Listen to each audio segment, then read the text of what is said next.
Welcome to another episode of Regulatory Oversight, a podcast that focuses on providing expert perspective on trends that drive regulatory enforcement activity. I'm Stephen Peepgrass, one of the hosts of the podcast and the leader of the firm's Regulatory Investigations, Strategy, and Enforcement Practice Group.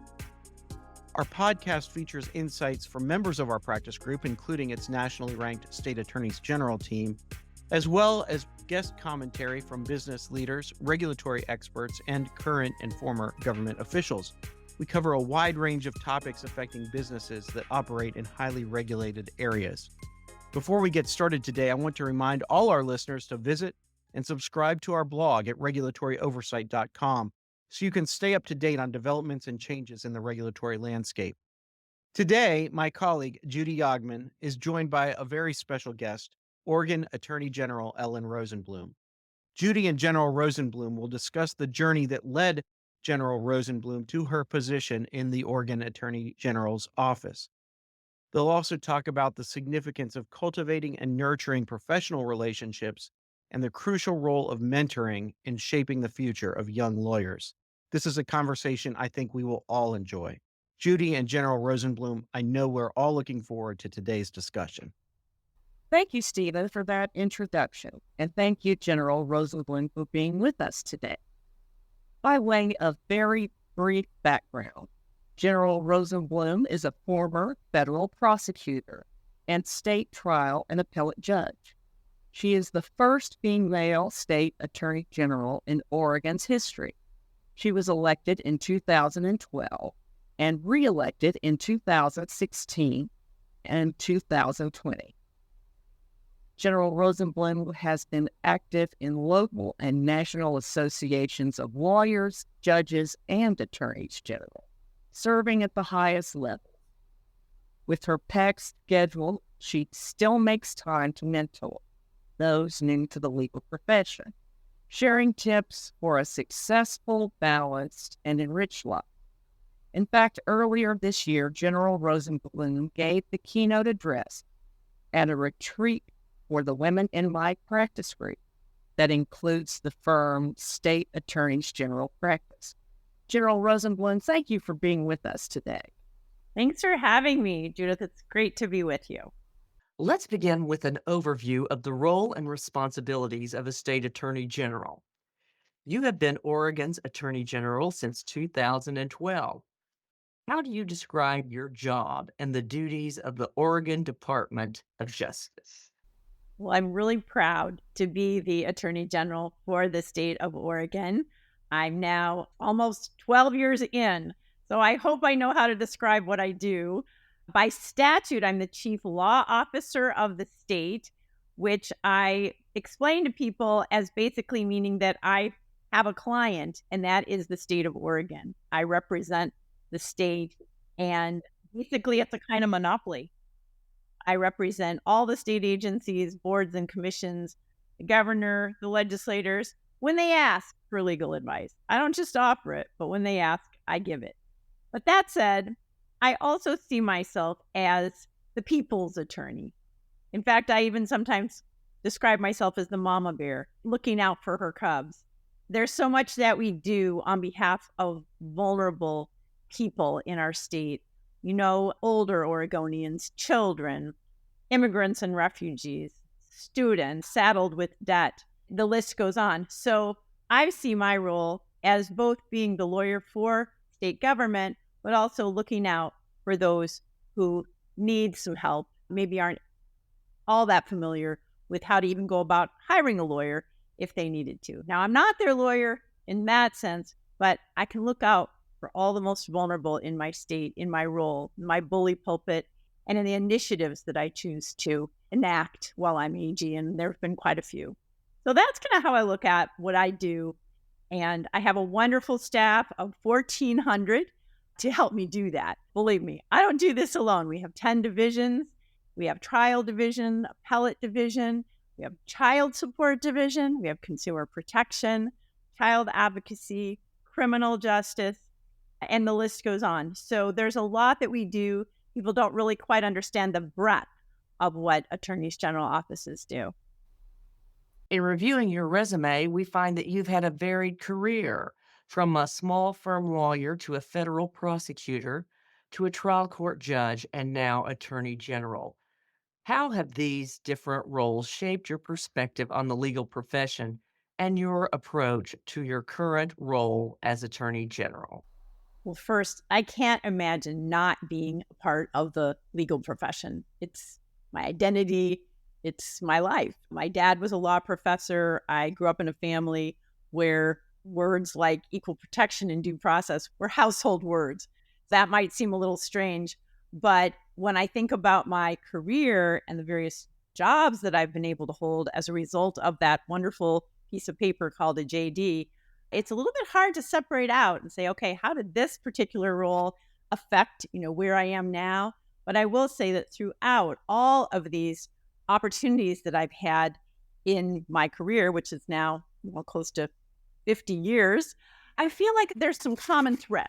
And the common threads are that in the course of all this, I felt that it was important to help make our profession, our legal profession, more equitable, to bring women and minorities into the profession and then up in the profession. It's not enough to have diversity, but you need to have inclusion. And these are all things that we've realized over the course of my career. At the outset, for me, it was just all about, oh my gosh, there aren't very many women in this world. We've got to make sure that we make it not only so that they enter law school, but that they find positions that allow them to have a balance, if there's such a thing in the legal profession, in their lives. And all of these jobs that I've had, I think I've been able to make contributions in that regard. You have mentioned that your response to setbacks has made a significant difference in your career. Can you share more about how you've turned these challenges into opportunities? Well, I think we all have setbacks. And I think it's important, especially for somebody like me, who maybe people meet me and think that I've been kind of, touched by gold and never really had to struggle. And look, I'm not going to say that I'm not highly privileged, but the truth is that I've had my setbacks in my career, and I have tried to turn those into opportunities. I'll give you a couple of examples. One was when I went back to my job as a federal prosecutor after having my first child.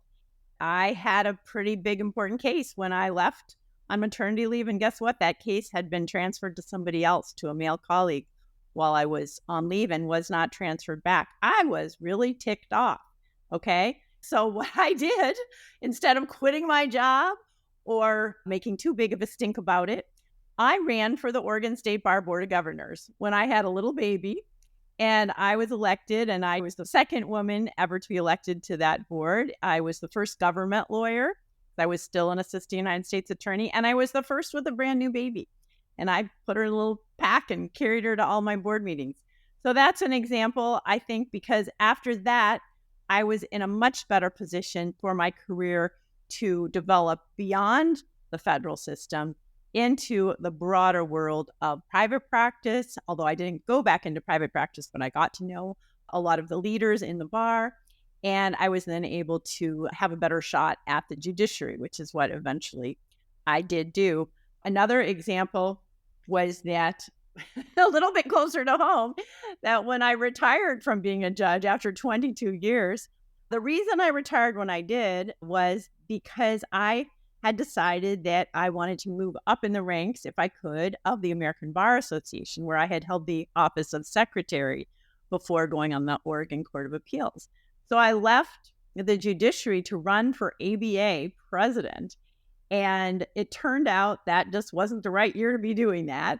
Somebody else was pretty far ahead of me. But because I had retired from the bench and was unemployed at that moment and was not going to get what I was hoping for at my National Association of Lawyers, guess what? A couple of months later, I learned that my predecessor as Attorney General wasn't going to run for a second term. And there I was, very well positioned with the kind of background that you described. I think in some ways I was perfectly positioned to run to be the first woman Attorney General in Oregon. So there are two examples of some setbacks that resulted in opportunities that I never could have imagined and that have certainly helped me in my career. I just think that's so important, particularly when you're new to your career, to not be discouraged. And it can happen at any point in your career. That's why I chose those two examples, because one was very early on and the other was really not so long ago. So it's important to take some risks, make yourself available, and you never know what's going to come your way. You have also emphasized the importance of building and investing in relationships. Can you share an example of how a relationship you've nurtured has significantly impacted your career or a case you've worked on?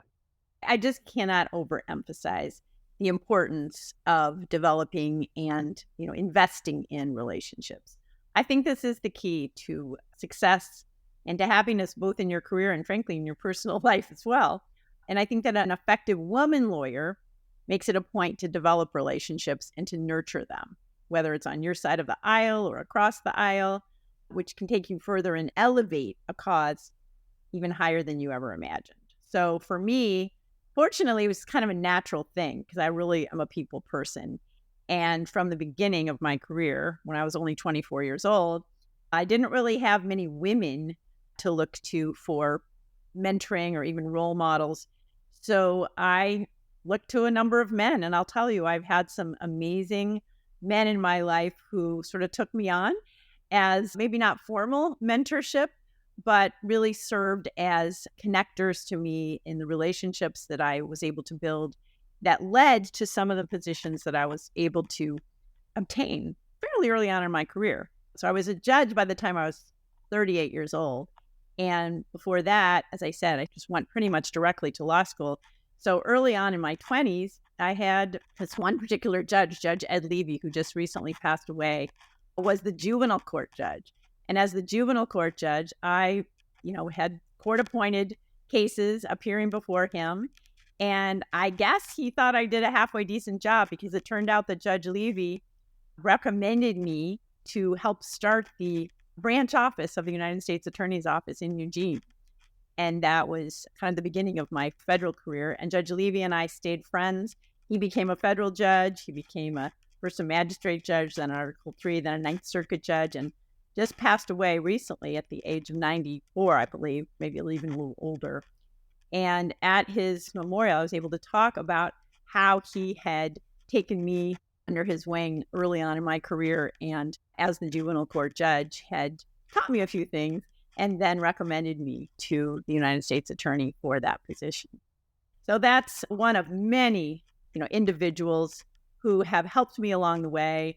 Barbara Roberts was the first woman governor of Oregon. Betty Roberts was the first woman on the Oregon appellate courts in Oregon. Both of them were amazing women. Barbara Roberts is still living. I should not talk about her in the past, but the opportunities that they gave me because I got to know them and nurtured those relationships, I think cannot be underestimated. And I don't mean to just emphasize judges and the highest levels. The important thing I think for young lawyers is to take opportunities to attend bar events, to attend, law firm activities, to actually show up for work in the office as often as they're able to do. I know we have a lot of emphasis these days on remote work, but I worry a little bit about that because I know for me, it was just so important to get to know people in person and to have those opportunities develop and flourish. And if you don't do that, then I think you're just missing out. And it may actually, in the long run, impact not only your career satisfaction, but your career development. Along those lines, as the first woman elected to serve as Oregon Attorney General, what advice would you give to young women lawyers aspiring to leadership positions in the legal field? Well, I think there's this tendency to fear taking on leadership roles. And I guess what I would say is just don't be afraid of asking for leadership roles and management opportunities if you're in a position to do that. And you might not feel like you have the best qualifications, but truthfully, some of us are pretty much born leaders. It's not like you have to go to school to be a leader, but if you don't seek out those opportunities, you're never going to know whether you're any good at it. And then one of these days, you might want a position and somebody would say, well, you don't have any management experience. Well, get that management experience when you're young. Go to court when you're young, when you're a lawyer. Get that under your belt so that that's never going to be a drawback that you don't have that experience when you've been in the profession for a while, and you really should then be elevated to have those opportunities. So I would say, if there's a leadership institute, participate in that. If there's other opportunities for, again, mentoring is so important. Pick somebody that you admire and ask if you can shadow that person so that you can see what they do. How do they demonstrate their leadership capabilities? And in the process, I think they're going to give you a lot of on-site mentoring, teaching that will be invaluable when you're ready for that leadership role. I totally agree with you on that. I also think we need to encourage others to step out. With a little encouragement, they will do so and flourish. Absolutely. But as leaders ourselves, we need to make sure that we bring those people to the table and that we give them opportunities and that we ask them to present, that we don't just have them, carrying our briefcase, but give them the opportunity to make the argument. Maybe it won't go quite as well as you'd hoped, but it's going to be this amazing opportunity for a younger person to take the stage. I totally agree. You have highlighted the importance of understanding advocacy, investing in relations, and humility as key traits for lawyers. What are some ways to foster these traits in young lawyers? Well, I think that if you just kind of keep those in mind, first of all, what I mean by understanding is making sure that you look, as lawyers, obviously, if we're in private practice, we're hired by one side or the other.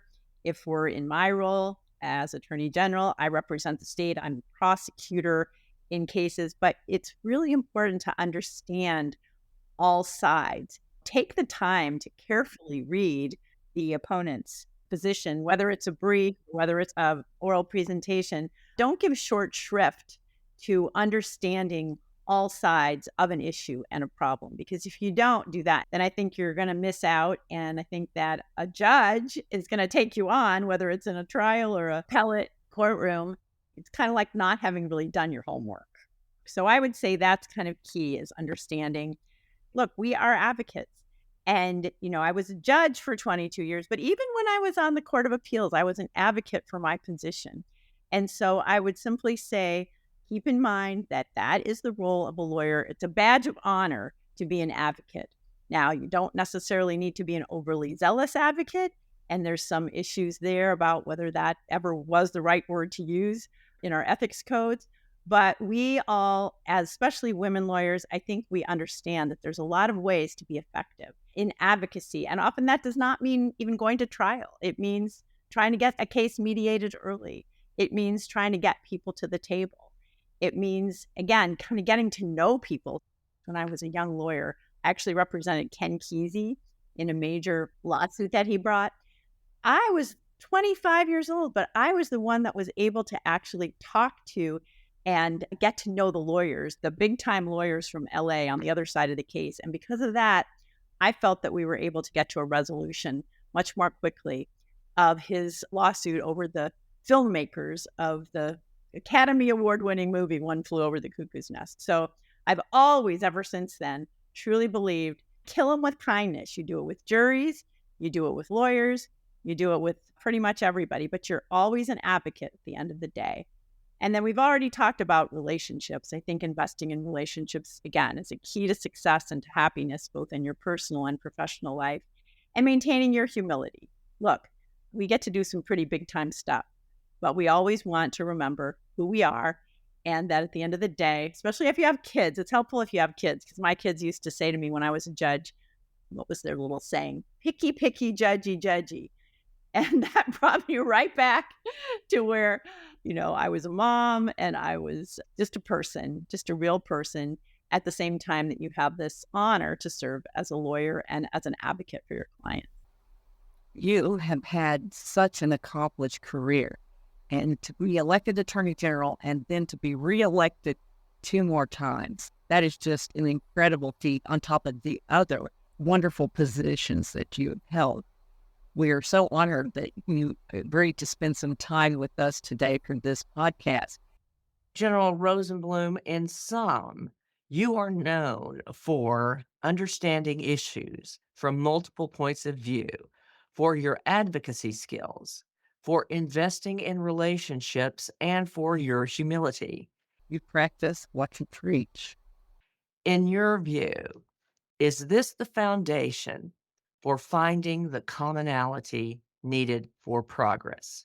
Well, I would like to think so. I'm sure that there are many other attributes that others have that would bring that to the table as well. But for me, I'll just say that has worked well. I am so honored to have gotten to hold these positions and particularly to be able to be an attorney general. As you know, Judith, there's really no greater honor for a lawyer. Look, yes, we're politicians, but in reality, why I did this wasn't to be political. It was to be able to rise to the highest level of my profession and to serve the public in a way that only a lawyer can do. And I just want to add that I really admire you and your law firm and this RISE program that you are involved with. So I want to thank you for that and for the really thoughtful way that you have brought your young lawyers, especially your women lawyers, together to be able to listen and learn. What a mentoring opportunity right there. I think you're walking the talk, Judith, now that you are a former attorney general, which I will be soon because this is my last year. I'm not running for a fourth term.